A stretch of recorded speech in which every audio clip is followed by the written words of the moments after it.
We've got a wonderful topic this afternoon to talk about. How to connect or relate as Christian women and family relationships. How to connect. How do we connect?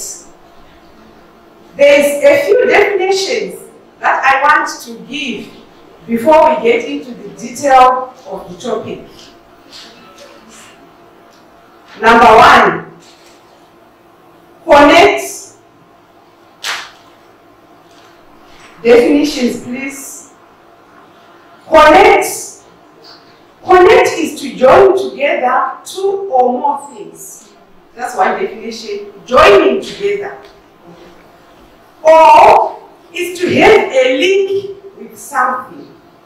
Let's get the definitions right so we can understand our topic. Amen. It's not about one thing, it's about two or more things. Amen. Number two, relate. It is to show or make a connection between two or more things. To show or make a connection between two or more things. Then number C, relationship is the way in which two people, groups or countries behave towards each other or deal with each other. A way where two people or more or groups of people or countries relate or deal with each other. Let's remember that it's not about one person. Amen. That is very critical, lest you get it wrong. Number D, reciprocal. This means involving two people or groups who agree to help each other or behave in the same way to each other. Agreeing to behave in the same way to each other. You have to agree. Amen. And lastly, attitudes. It is the way you feel about something or somebody. The way you feel about something or somebody. So this afternoon, can you please say to yourself, we are talking about me. We are talking about me. I said to yourself, I didn't say to your neighbor. I said, say to yourself, we are talking about me. Because we need to get it right. Amen. There are so many accusations that we make to the next person. Yes, yet it is about me. Remember, we said this is reciprocal. It's not about one person. It's not about two people. It's about two or more people. Amen. So this afternoon, let us bear in mind that in relationships, to relate well, we have to have a good attitude. It's all about attitudes. What do we think about someone? Amen. That will help us to relate to them. So the word attitudes is paramount in all this we are talking about this afternoon. Positive attitude brings a positive result. Negative attitude, it will obviously bring a negative result. So here we want to speak to me. I'm speaking to myself. Say me. Yes. We don't even want to point fingers at anyone. We are talking about me. Okay? Me and my attitudes in relationships, in relating with each other, in relating in families, in relating in communities. When we are talking about relationships, any kind of relationship, let's think broadly. Amen. Amen. The next slide, please. We are talking about attitudes. We want to talk about bringing the best out of people. Because many times we think of the negative. There is so much positive that one does in life. Surely from morning to evening, there is something right that someone does. But God have mercy upon us. We always see the other side of the story. But Lord, help us this afternoon that we want, let it be your motto that I want to bring the best out of somebody. You know, there are so many gifts that God has endowed in us, but they need the next person to help you to bring them out. Amen. So we want to focus upon that. Not well. Relationships started with God. After He created the heavens and the earth, He sat down. There was a meeting in heaven. And He said, let us create someone who is like us. Why? So that we can relate to them. So if it is God who started the relationships, surely we should ask Him to help us to relate to each other well. Amen. Amen. Amen. Amen. Let us be free in our thinking. Let us be free in receiving information. Amen. Yes. We are not condemning anyone. We said we are going to be having a positive attitude. Amen. Amen.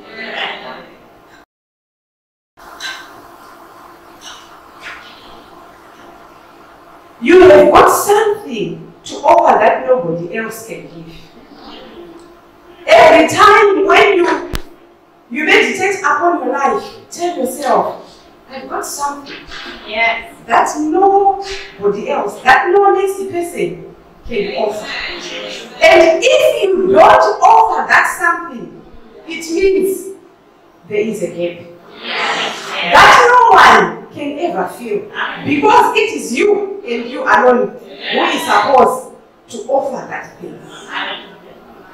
So don't accuse me of something that you are supposed to be offering to me. Amen? Number B, be an encourager. To relate well to each other, always be an encourager. Who doesn't want to be encouraged? Who doesn't want to be encouraged? You know, there is a man called Peter in the Bible. We all know Peter. The meaning of the name Peter means, some Bible say small pebble, some say a stone. You know, when Jesus chose Peter to be his disciples, when Jesus chose Peter to be the builder of his church, he saw beyond a small pebble. That's an attitude. Peter had so many flaws, but he was so encouraged by Jesus that he rose up to be a sample. So let us help one another by encouraging someone. You know, you can meet somebody's need by just being encouraging. You know, saying, oh, why are you so downhearted? You know, you are so smart, why? And they will really feel uplifted. Small words, small things, they can be very helpful. I know many of the times we are so discouraging. What? President Oshik, it was no discourse. Why can't you say, at least they were in their place at that full time? That is encouraging, isn't it? At least they did try. Amen. Next time they will do better. I know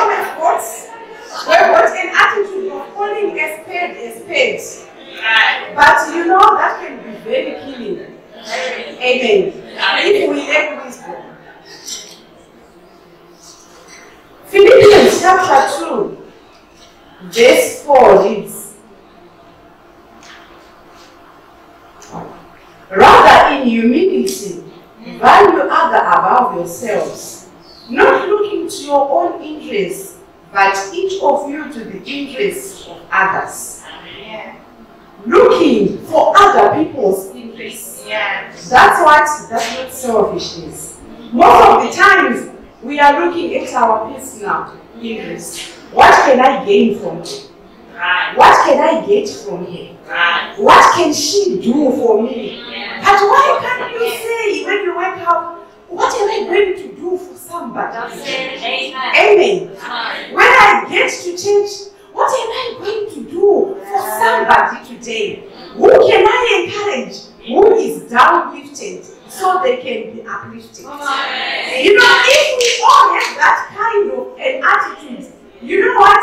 Most of these problems that we have, they will not be existing. Lord help us. Number C, believe the best in people. Yes. Believe the best in people. Why should I want to see the negative? That's right. Ask yourself, okay, Mrs. Yamukuta, what is she best at? So I can encourage him in that thing. So I can help him where I can. So that she gets even better. Rather than looking for what she is, what she can't do best and dwell on that. All we are doing is killing each other. So, you know, for us to relate well, for us to have good relationships, let's have a mind of encouragement. Because obviously, if I know that you are so discouraging, the next minute I'll avoid you. Isn't it? Yes. You tend to wonder, why is it at times there are people who gather to one person? Ask yourself, why? Why is it? It's either there is gossip or that person is really a builder of people. Yes. Amen. Amen. Be a people builder. That's right. Like what Jesus did That's right. to Peter and other disciples. There is no one who doesn't want to be built. Yeah. Eh? There is no one who doesn't want to be brought up well, to be encouraged in whatever they are doing. You know, be interested. Let us be interested in other people's life. What is happening in their life in a good way. Right. So that we can encourage them. That's right. Amen. Oh, I hear. Oh, your son is doing his GCS. How is he getting on? You know, it is very good. What the problem is, we are so business focused to the extent that, you know, we don't even know each other. And the next minute, I know that when you are approaching me, I'm sure you want something from me. Is it about praise and worship? Is it about this? Is it about cleaning the church? But if we are just interested in each other's lives, you know, it is so good. Oh, these days, how are you getting on in this area? Oh, you said your mom was not feeling well. How is she? Amen. You know, amongst ourselves, I'm sure we don't even know each other's names. It's very pathetic.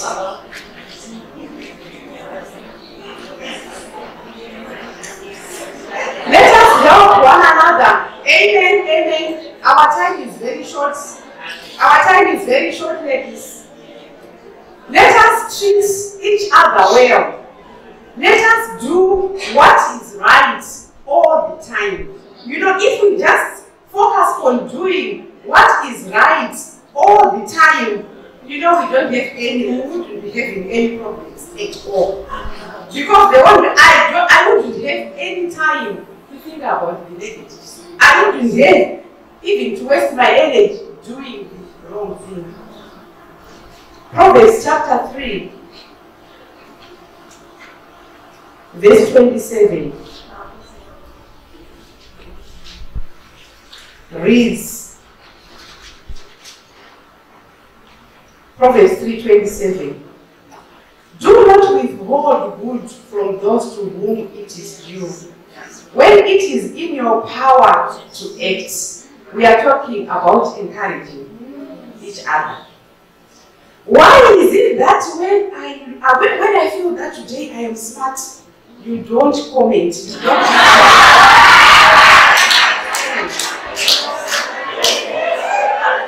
but that day, amen, that day, when I feel I'm not right, you really hammer on it. Surely, this is like a Christmas tree. But that day, when I was mentioning, when did you give me amen? So next time, when I dress like a Christmas tree, I will avoid you. Because I know you will pick on me. Amen. So please, let us compliment each other. It's good. Your hairstyle, I like it. It is good. They will feel good, isn't it? Proverbs is saying, when it is your duty to tell others that they've done well, you are supposed to do it. Otherwise, if you don't, it's sin. Amen. So, you know, there is so much that happens when you give a compliment to someone. They feel worthy. They feel good. They feel that, oh, the effort that they've put in something, yes, someone is recognizing it. I'll give a very good example of what happened this morning. I know it's my friend, she doesn't mind. This morning I came in and I saw that the church was well decorated. And the person that I saw helping yesterday, I did say to them, oh, you know what? This is fabulous. That is the word that I used. This is fabulous. They said, oh, it is wonderful. So this person now, when she came in, obviously she was expecting me to say something. Why? Because I always give compliments to her when it is true. But for some reason, I was a bit busy and she looked at this. And what does she say to me? But you haven't said anything about the tables. And I said, you know what? I was still going to come to you. I have already spoken to someone about it. Then he said, you are supposed to speak to me.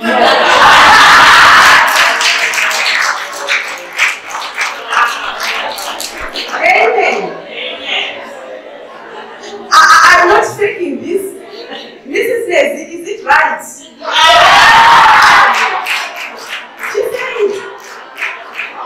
She said, I know you should say something. If I didn't comment, obviously she was going to get either hurt or she was going to get disappointed. Because why? You know what? There are some things that we do for others. We expecting compliments from others. So please, let's not be stingy with compliments.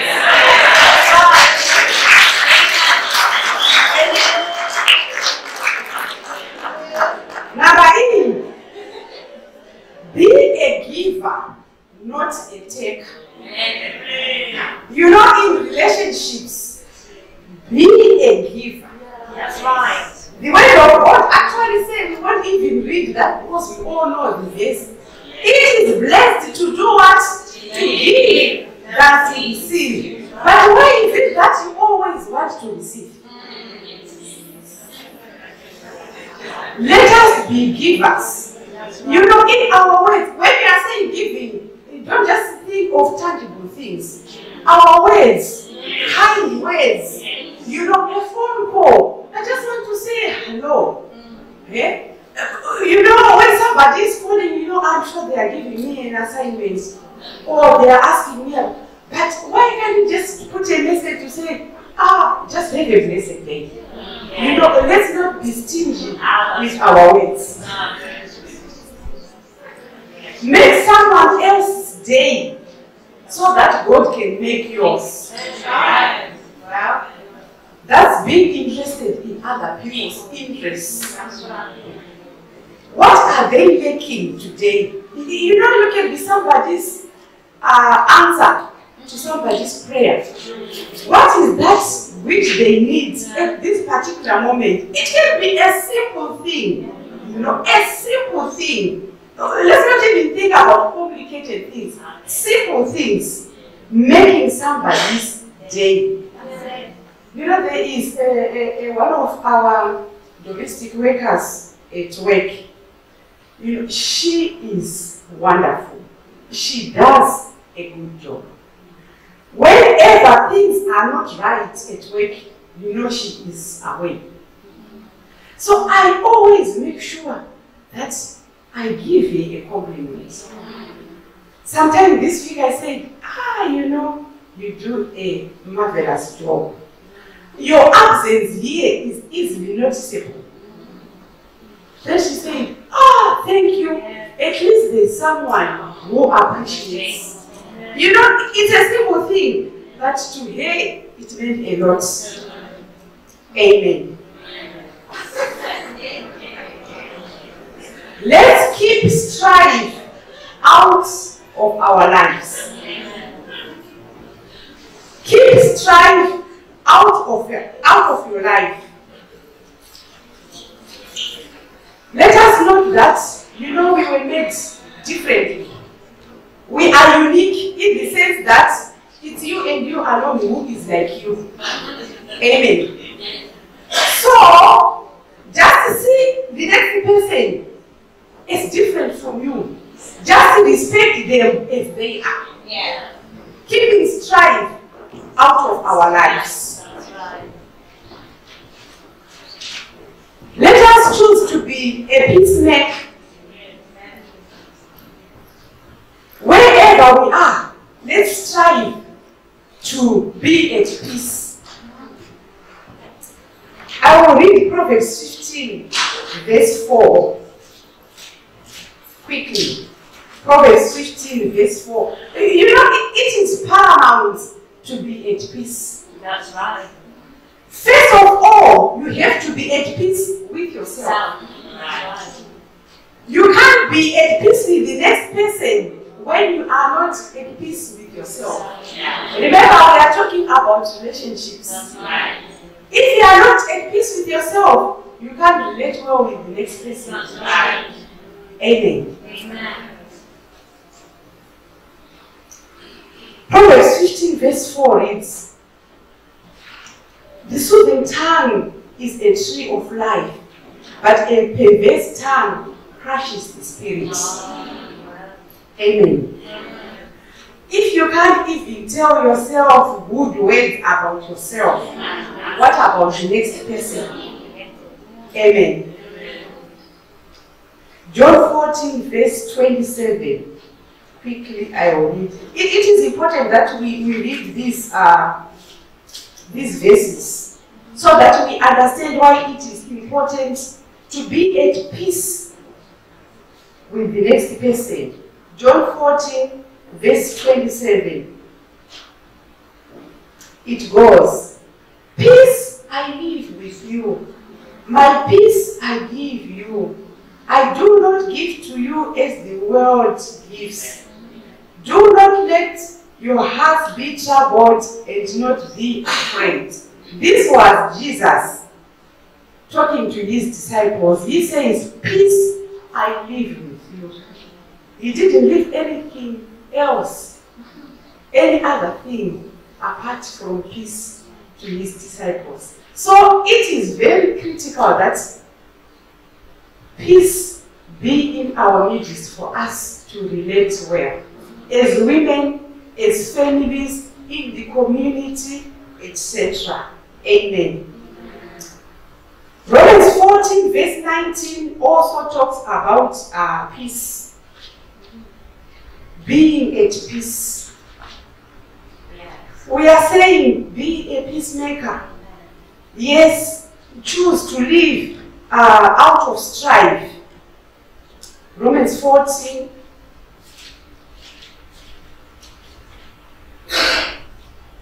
verse 19. Let us therefore make every effort to do what leads to peace and to mutual edification.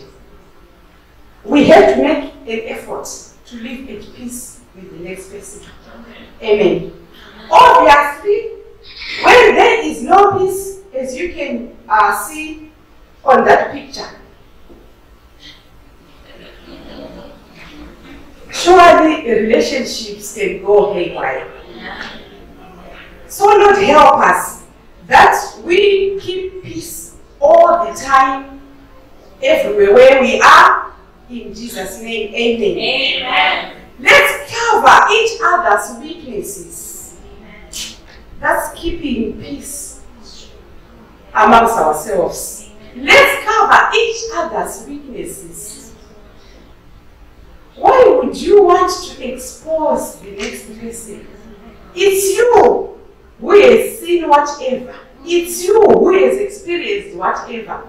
But is it necessary that you relate that to the next person? Obviously, when that person whom we are talking about hears about it, surely they shall not be happy. And relationships will be sour. Yes, that's right. So as women of God, as children of God, in our families, in our communities, let's just cover each other's weaknesses. Amen. You know, it's good to come to church and someone say, did you see? So and so, they did something. You said, you know what? No, I didn't even see it. No, I'm sure God didn't even want me to see it because it was not necessary. Amen. You've already done away with this gossip. Amen. Let's complete each other. Amen. Keeping strife out of our lives.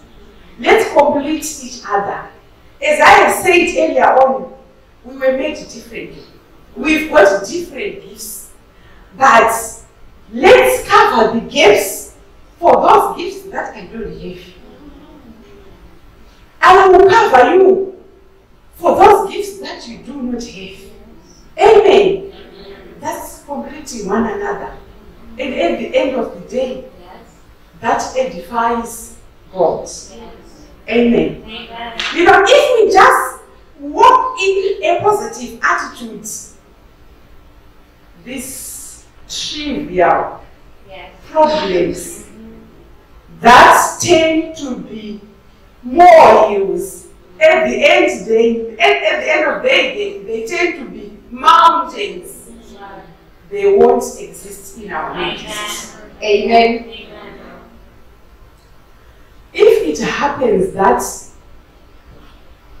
we have an argument, it is part of life. We can't avoid it.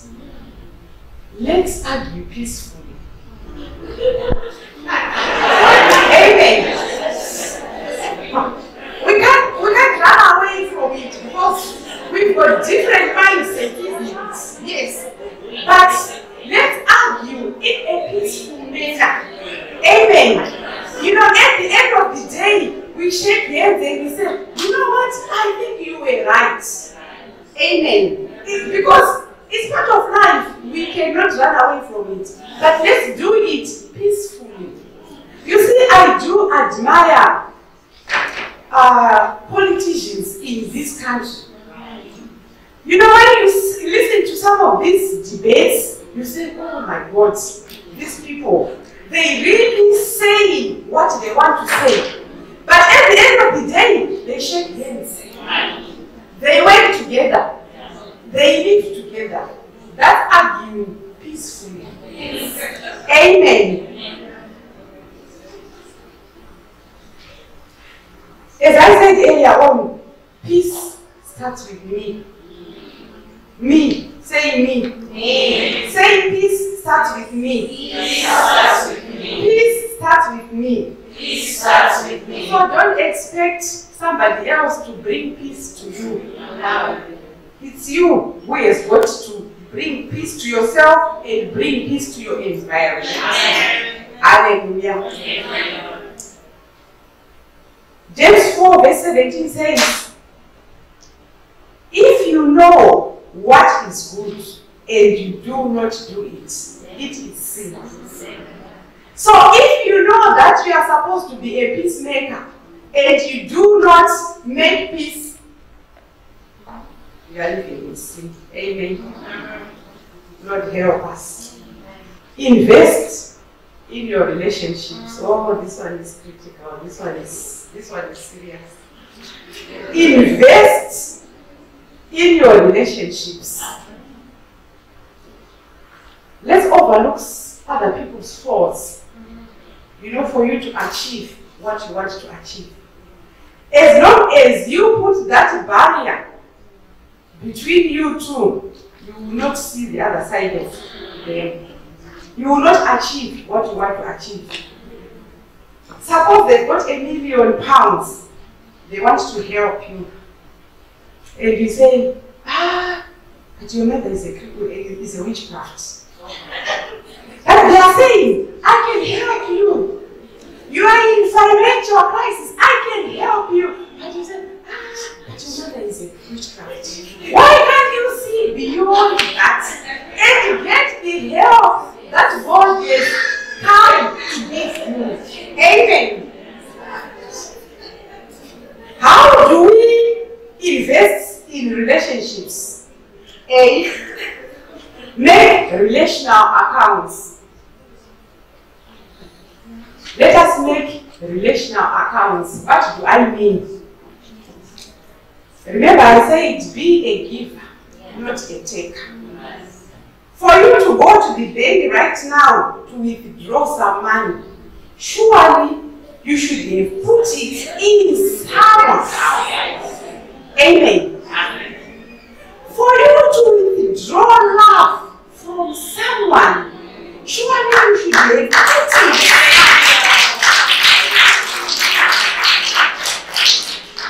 Why do you want to withdraw something that you didn't?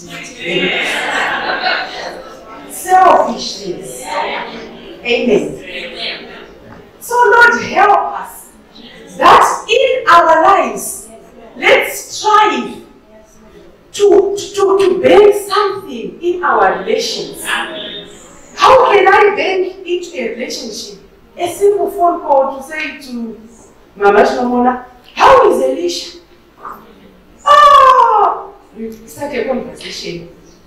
Surely by the end of the day, she'll say, this is where she is interested in Elisha, isn't it?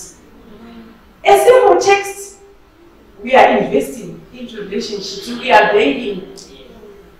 A simple interest in other people's life is banking. And let us be consistent. Amen. In our banking into relationships. I know there are some relationships that are formed for convenience purposes. Amen. There is a trip to Birmingham next week. From Monday to Friday, someone will be calling you just to find out how you are. Friday evening, they are asking you if you can give them, if they can get a gift from you. Amen. After the trip to Birmingham on Saturday, on Sunday, they will be talking to you. On Monday, they can give you a phone call. But come Tuesday, the relationship is convenience.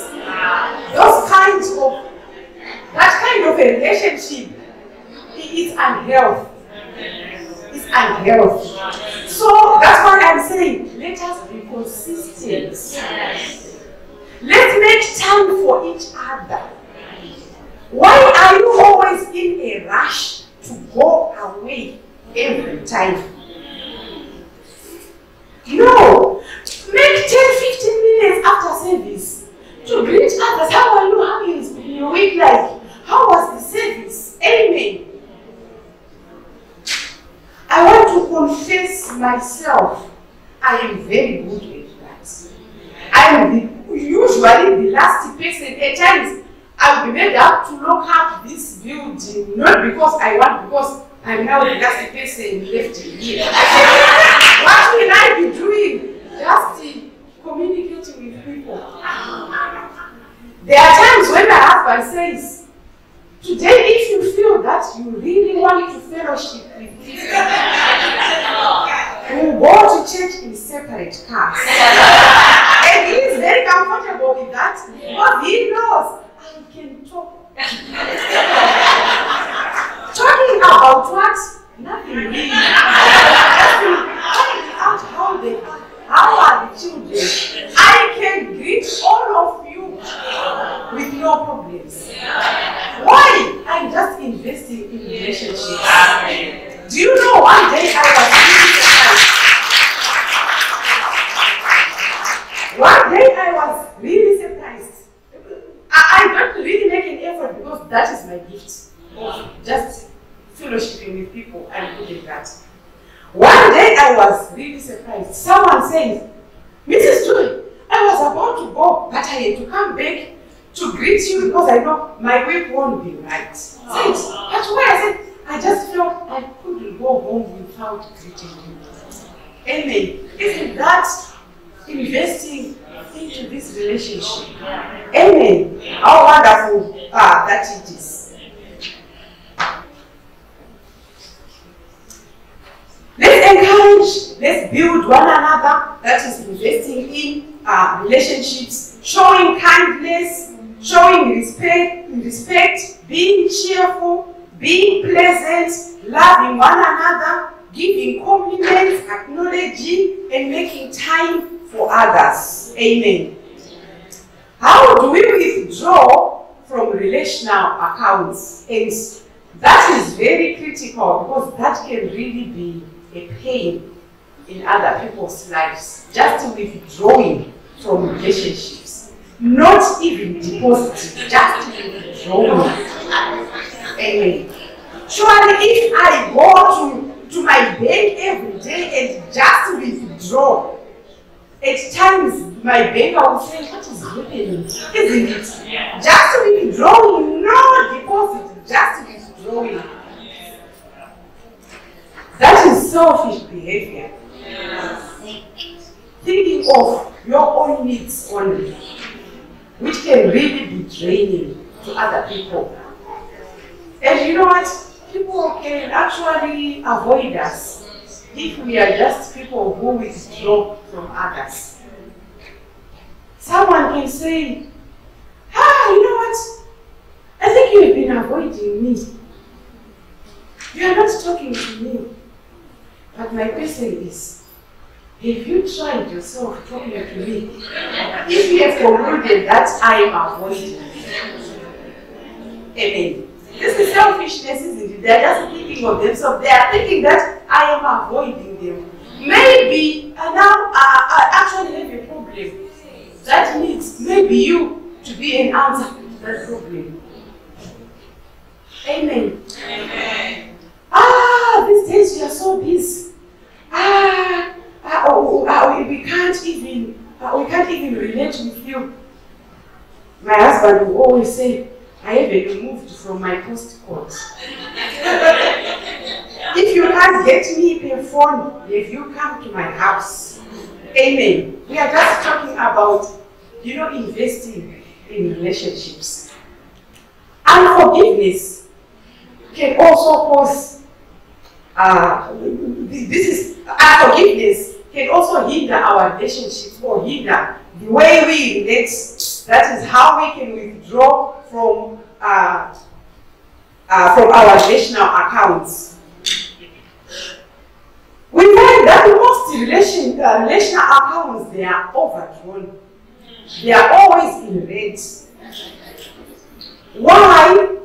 Because there's nothing that is being deposited. So as women, in our families, in our communities, let's make time for other people. You know, let's make time for other people. Don't you want people to come to you all the time? No. If every one of us can say, let me go to that one, let me go to that one, there won't be anyone amongst us who will say, oh no, people are avoiding me, isn't it? Because I said earlier on, it's me. It's about me. Not the next person, it's me. Who can make these relationships work? Who can relate well to other people? Usually the first 30 seconds of a conversation determines the next hour. When I relate to the next person, how am I going to them? What is my intention? What is my agenda? How is my language? What is my language? Amen. That is very helpful. You know, otherwise, we can lose it. So let's study one another. If I am interested in the next person, obviously I will be interested in their lives. How are they these days? So that when I go and relate with them, I know how to talk to them. I know what to talk to them. Amen. Amen. Because at times, you know, with our words, our relationships can go haywire. With our words, we can hate other people. With our words, we can lose it. So let me be careful. Okay, what are they experiencing in this season? So that I go to them with the right words, so that I build them, so that I encourage them if they need encouragement. Amen. Any burning questions? We are already done. Any burning questions?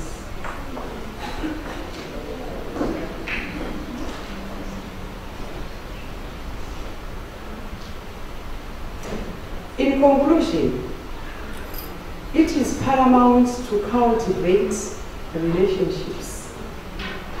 It's only me who can cultivate the relationships. It's only me who can deposit into the relationships that I need to. Anything that is not cultivated, it withers. It dies ultimately. So let's make every effort to cultivate relationships. And let's have a positive attitude always towards one another. That is very helpful. Do your best and leave the rest to God. Amen. God bless you.